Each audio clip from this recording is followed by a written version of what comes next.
Saturday, October 5th, and I'm gonna have to jump on the bandwagon here and talk about the Charles Schwab,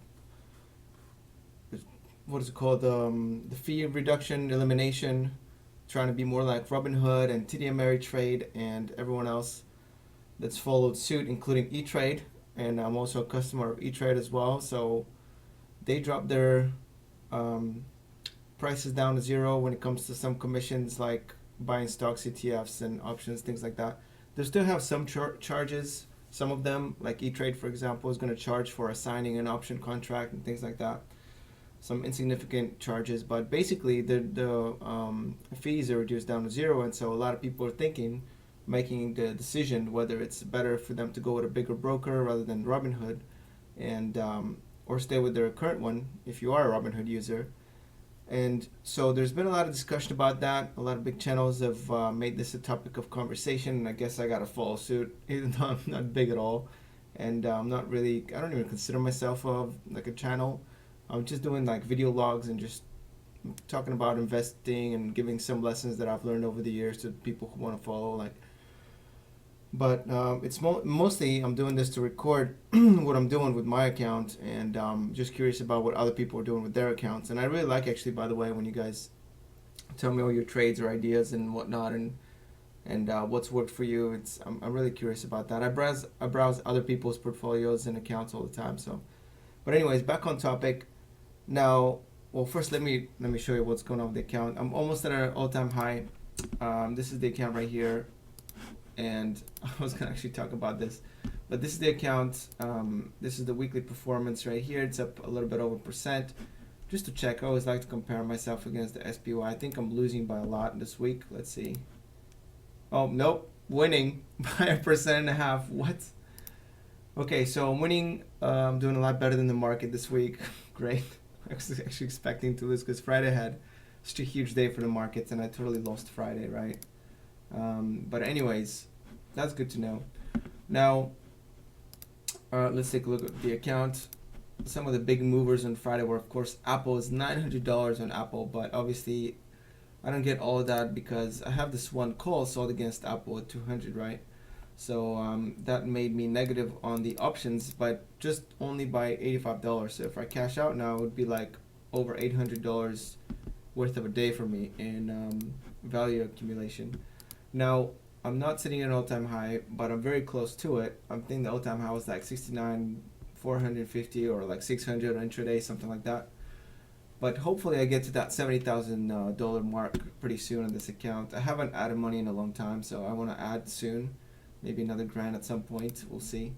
Especially if something drops, but things are not really dropping right now. And one of the big moves that I've done is actually bought some more DEM, which is an emerging market dividend fund, and now I'm to like $1,200 equity. All right, so that's a lot. The dividend is super fat, and that's kind of why I want to get in there. And hopefully, if I have this position big enough, every quarter I'll be able to initiate new positions just from that one fund. It's dividend.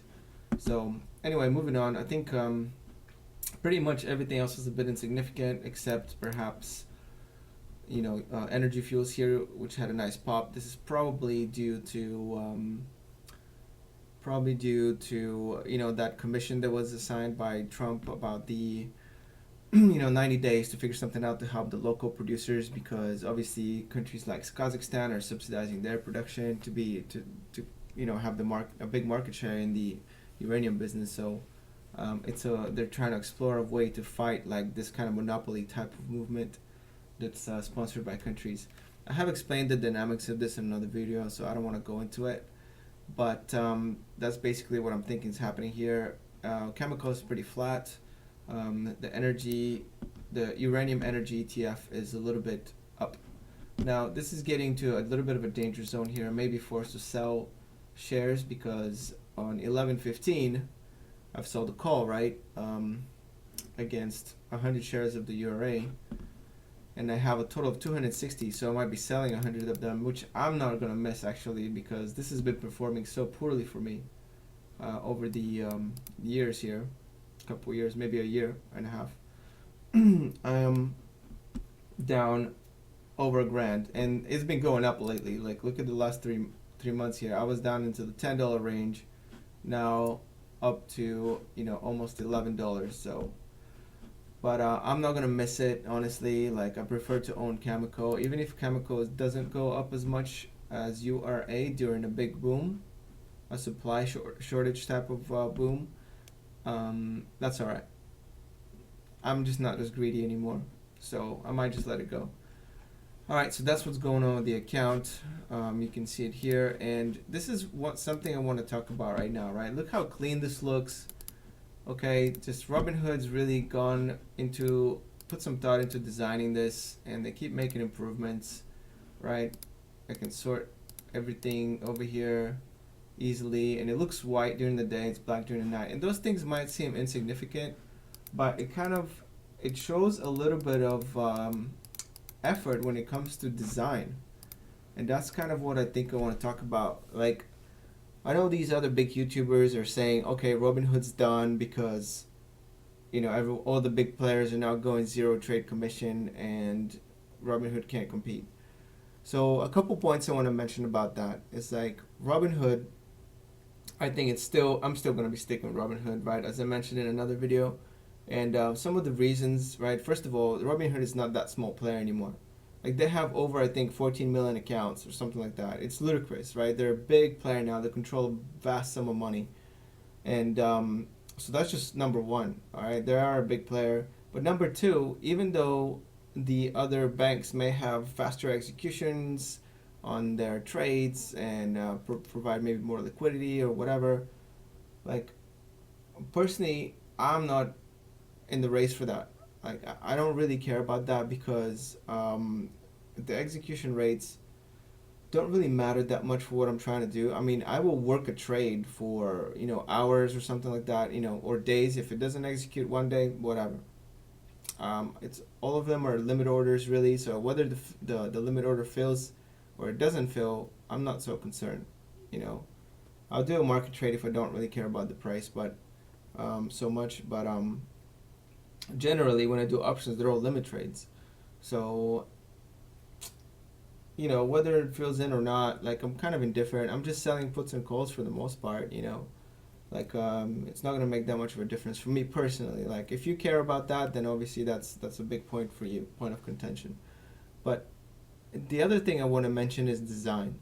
All right, so look at a company like Apple, one company that I think is very strong, right? Obviously, because I'm trading it a lot and own 47 shares of it. In fact, more of it if you include the call option ones that are committed already for sale through the call option. But 47 shares at least, biggest position.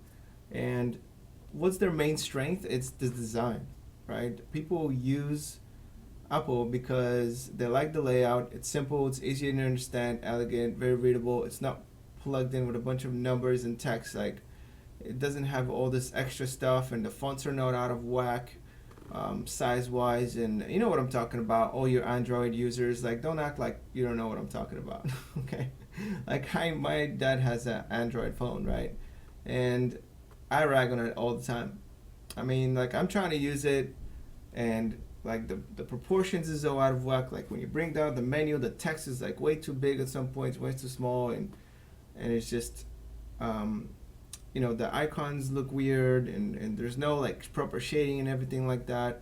It just looks so bare bones. And the thing is that Android's been out forever, and it's the most popular phone operating service out there, and it still, in my opinion, is a little shitty. So I mean, sorry if you're a nerd and you like the functionality of it. Like, I understand.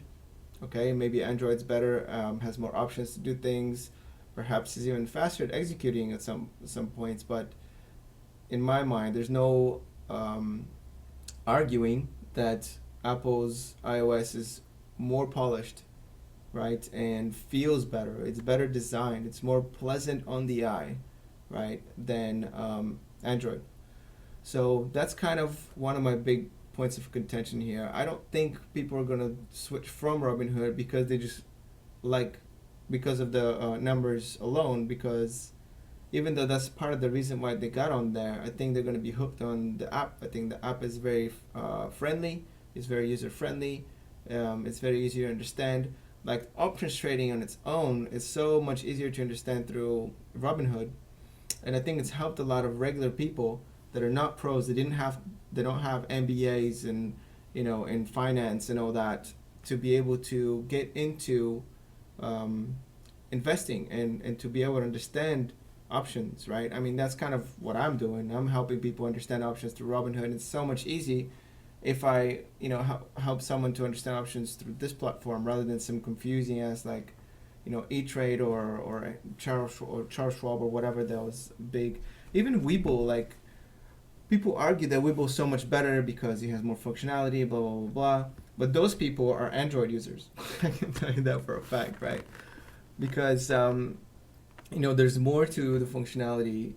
There's more to an app than the functionality itself, right? You need ease of use. Like, it's fun. It's got to be fun to use it. It's going to give you pleasure. Like, I even look at stocks through Robinhood, even though it's not the best. I mean, the PE numbers are all off. Sometimes it's literally not the best thing to do, but it's just so enjoyable to flip through the charts, just scroll down and just to see all the most important statistics for it, to see all the news items like right underneath, all elegantly aligned in what I wanna see next. You see what I mean? So if you just even the website, right? Look how clean it is, right? I'm just scrolling through. There's the news items. It gives me some little, top movers for the day. If you see a top movers for the day in a different app, it's going to look a lot more clunky, all right? It's going to be just a list of things. It's all about lists and numbers of, numbers and names and all this kind of stuff. This is kind of properly organized, you know what I mean? Look at the list right here, right? The list of stocks that you own. Yeah, they could categorize it a little bit better. Like I've written some feedback to Robinhood. I mean, they've actually taken some of my feedback. I wanted them to separate in color what the profit is coming in from trades versus dividends that are coming in, so all the different stuff, all the different types of income that you're getting, and they actually changed that. I don't know if it's because of me or a group of people or just they decided to do it because they thought it was better even without reading my feedback. It doesn't matter. It's irrelevant. They did it. It's an improvement.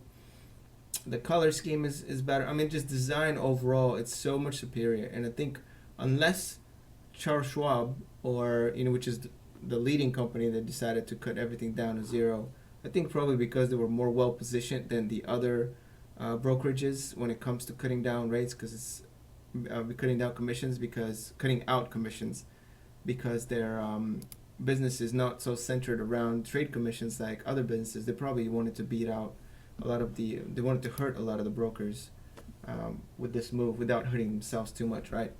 So anyway, so I think it's a big portion of it, a big point of contention here is that this is overlooked. I mean, we talked about the design, everything is so clean. Look at this. Like if I want, and this is even the website, the app is better. I like that the deposit fund thing stays on the right.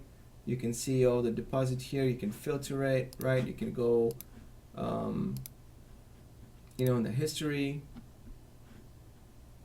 Okay, a little slow.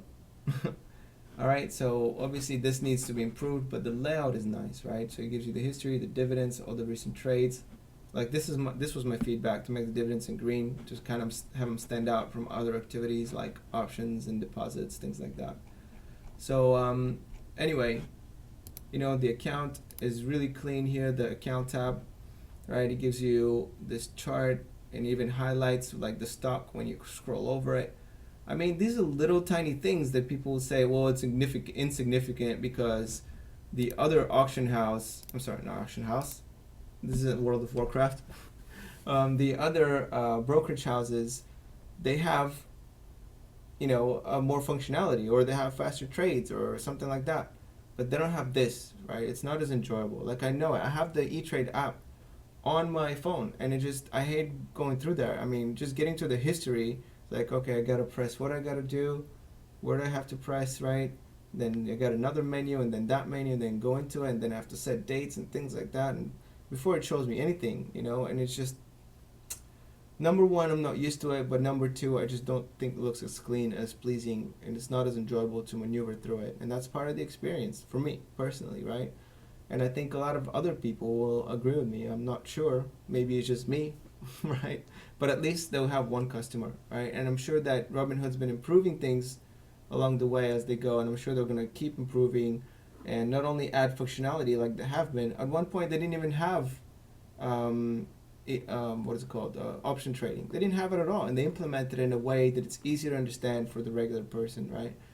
And I'm sure they're going to add more features. Okay, they didn't even have a website at one point. They just had the app.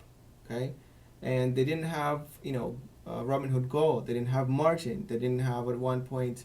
You have to wait for the deposit to clear for days. Now they have that instant deposit type of deal, right?